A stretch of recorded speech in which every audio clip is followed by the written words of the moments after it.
Olá, galerinha do Pinceladas do Saber, estamos aqui então para mais um de nossos vídeos e hoje eu gostaria de comentar com vocês um pouco sobre um clássico da geografia, um dos maiores, se não o maior geógrafo brasileiro, chamado de Milton Santos.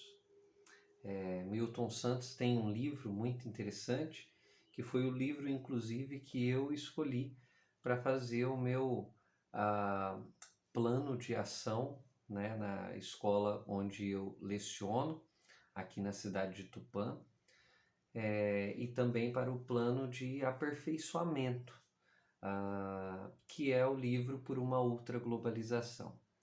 Milton Santos morre em 2001, mas ele publicou esse livro, foi o seu último livro, Por uma Outra Globalização. Nesse livro, que é muito interessante, eu queria fazer algumas ressalvas antes de entrar propriamente nesse texto, né? Para nós pensarmos o pensamento do Milton Santos, né? Então, Milton Santos é um baiano negro e que então é formado em Direito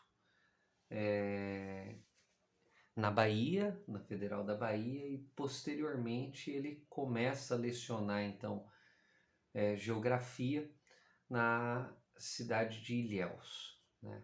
Ele é um teórico da geografia, dessa leva de teóricos marxistas que nós tivemos aí na década de 60, 70, né?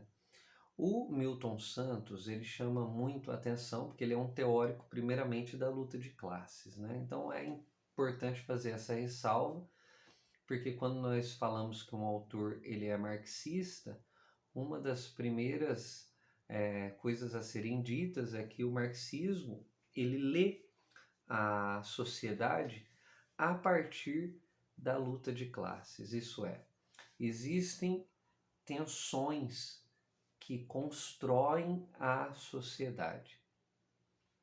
Isso é, a sociedade ela não se dá na construção através propriamente da harmonia, né, da compaixão, da benevolência, mas a sociedade, a história, ela vai sendo construída através desse ambiente de tensão, esse ambiente de disputa, né?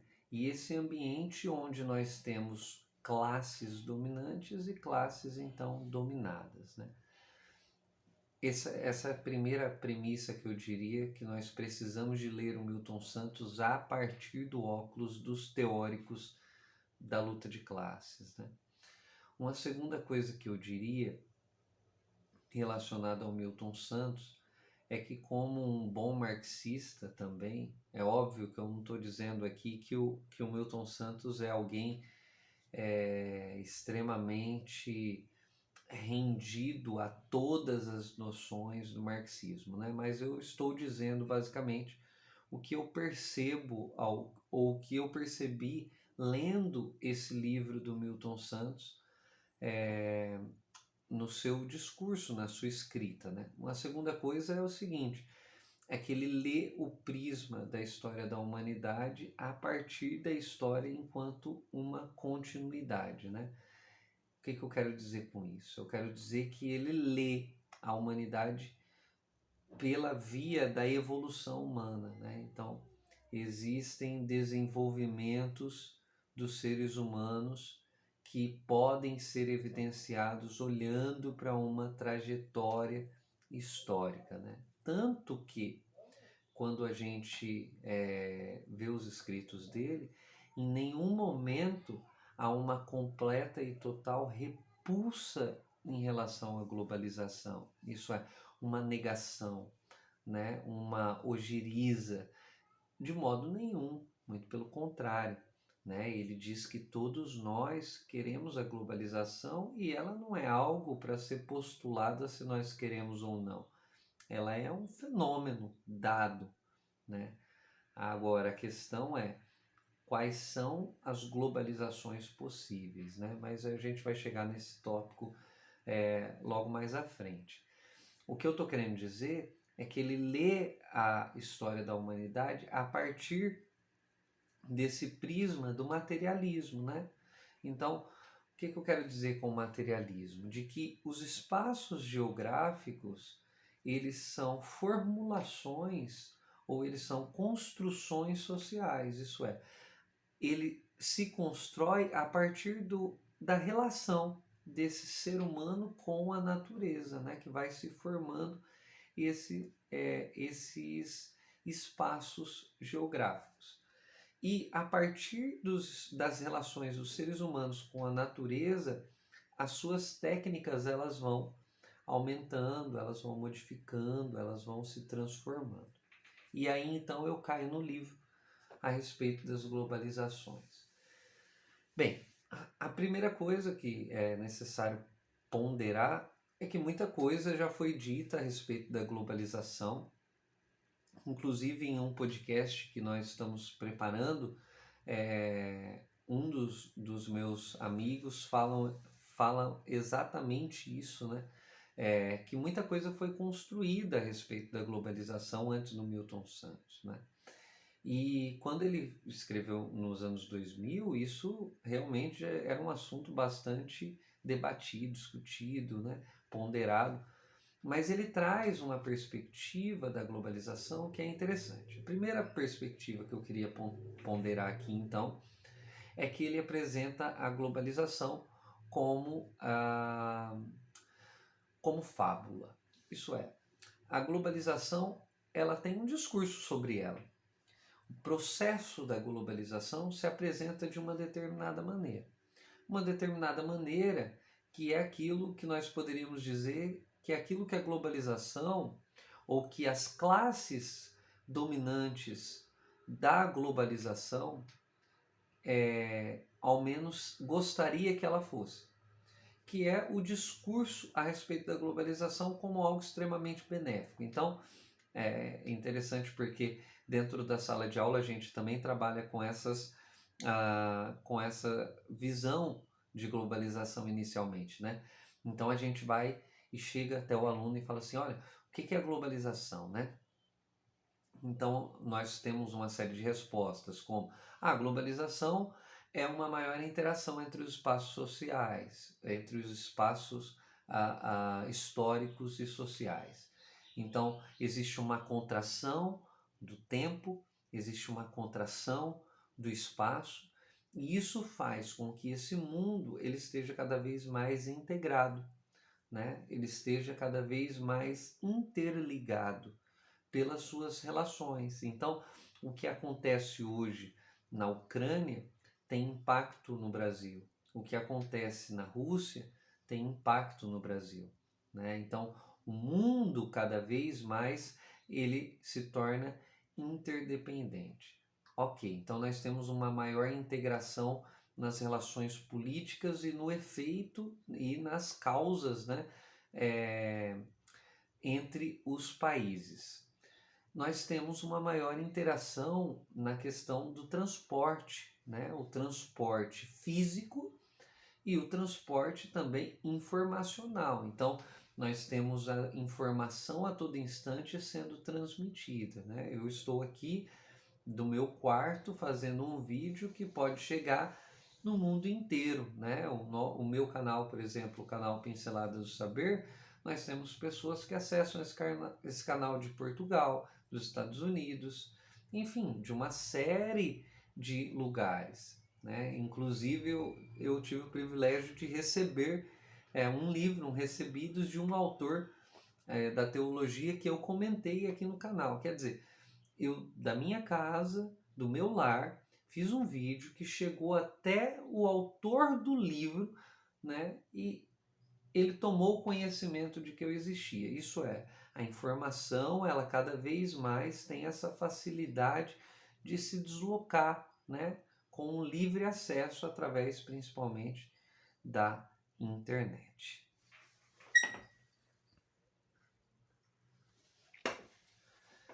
Então nós temos também essa facilidade do transporte material, né? Então hoje a gente vê cada vez mais o e-commerce esses trabalhos de compra e venda através da internet é algo que de fato tem ficado muito acessível, né? Então, se você entrar aí numa plataforma do Mercado Livre, da Shopee, de alguma dessas plataformas de venda online, você vai perceber que você tem a possibilidade de comprar, pagar um transporte para que isso chegue até a sua casa amanhã, né? Ou depois da manhã.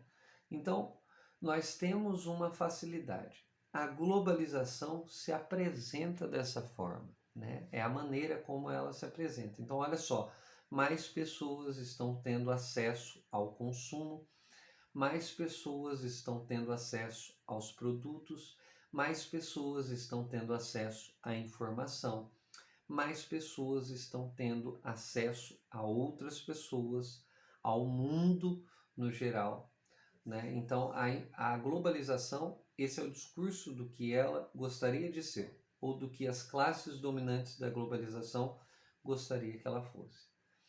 Por outro lado, eu acredito que de fato parcialmente isso possa acontecer, mas esteja acontecendo, mas por outro lado o Milton Santos diz, olha, na verdade isso, eu gosto do exemplo que eu sempre dou, né? Isso parece um saquinho de salgadinho Ruffles. Porque quando você compra um saquinho de salgadinho Ruffles, e aquilo é a imagem clássica, né, de um mundo globalizado e de como a globalização dentro desse modelo capitalista ela se apresenta, né? Você compra um pacotinho Ruffles, ele está cheio, ele está bonito, ele tem uma boa embalagem, né? Ele tem todo ele tem todo um enredo que faz com que você olhe e fale, poxa, vale a pena pagar 10, 12 reais num saco de salgadinho desse, porque ele está cheio, né? E aí quando você abre ele, você percebe que mais da metade daquele saco de salgadinho, de Ruffles, na verdade era ar, né? Então ele se apresentou de uma maneira que te iludiu a ponto de você comprar esse discurso, mas a realidade não era aquilo, né? Então, quando nós olhamos para o texto do Milton Santos, ele vai falar, olha, eu apresentei até aqui a globalização como fábula, isso é, ela se apresenta dessa maneira, mas na verdade ela é uma outra coisa. Então ele vai dizer, a globalização ela é composta e ela é feita justamente em cima de dois grandes pilares, o que ele chama de globalização como perversidade. Isso é, aquilo que ela gostaria de ser, mas agora nós vamos falar sobre aquilo que ela é. Ela é uma perversidade porque ela está estruturada em dois grandes pilares, que é a violência do dinheiro e a violência da informação. Então, nesse mundo, ele olha para a globalização como um aspecto de crítica. Quando ele olha para isso, ele diz, olha, o que pondera essa relação é toda a relação do dinheiro. Toda a relação do dinheiro que faz com que nós cada vez mais acabamos achando, né, muitas vezes, que cidadania e consumo se confundem. Então, o que é eu ser um cidadão? Eu ser um cidadão é eu ter dinheiro, é eu ter poder aquisitivo, é eu poder comprar. Quando, na verdade, a ideia do dinheiro é uma ideia que demonstra o ser humano muito mais em sua diferenciação do que em sua igualdade, do que em sua unidade, né? E não só isso. O Milton Santos ele vai dizer algo interessante. Eu vou acender a luz rapidinho aqui só para ficar mais claro. O Milton Santos ele vai fazer uma apresentação muito interessante que é, olha, se existe a violência do dinheiro, existe a violência da informação. Então, existem determinados grupos de pessoas que não têm acesso a tudo e a coisas que gostaria de ter acesso, né? Então ele vai dizer, no fundo, a globalização ela tem um discurso sobre aquilo que ela gostaria de ser, mas no fundo existe uma realidade daquilo que ela é. Então nós passamos para a terceira parte do livro, quando ele faz a seguinte referência, por uma outra globalização. Isso é, nós podemos pensar possibilidades de outra globalização, de uma globalização que não seja excludente, de uma globalização que não seja movida pelo imperialismo do dinheiro, pela violência da informação. Nós podemos pensar uma outra globalização que tenha outros pilares, que tenham outras prioridades, que seja movida não mais por esse discurso competitivo e individualista do eu penso em mim e que se exploda o resto, mas uma globalização que comece a pensar a nível de humanidade, isso é, não por aquilo que nos diferencia, mas por aquilo que nos faz iguais. Uma globalização que seja pautada mais na identidade de ser gente, de ser humano, né? Então, a ideia dele é que uma outra globalização, existem outras possibilidades de outras globalizações, né? Então, uma globalização que tenha um olhar mais humanitário para com a natureza. Isso é, nós sabermos que existe um limite físico, natural na natureza, que precisa ser respeitado, que precisa ser construído uma outra relação que não seja uma relação que destrua o mundo no qual nós somos os habitantes, né? E as nossas relações com os animais, a nossa relação com o ecossistema, a nossa relação com a biodiversidade, mas também a nossa relação com a sociodiversidade, isso é, com os múltiplos grupos existentes nessa sociedade, né? Se nós damos espaços para existirem enquanto seres humanos. E todo esse questionamento e toda essa postura do intelectual como Milton Santos tem uma envergadura muito grande diante de nós, na medida em que esse grande intelectual ele tem um olhar crítico, mas que não isenta e que não anula o seu olhar esperançoso, né? O seu senso de justiça não envelhece o seu olhar, o seu senso de justiça não deixa obnubilado a sua visão, né? Muito pelo contrário, o seu senso de justiça faz com que ele olhe para aquela realidade da sociedade, e como ele dizia, a geografia é uma ciência que pensa o futuro e que deve pensar o futuro, né?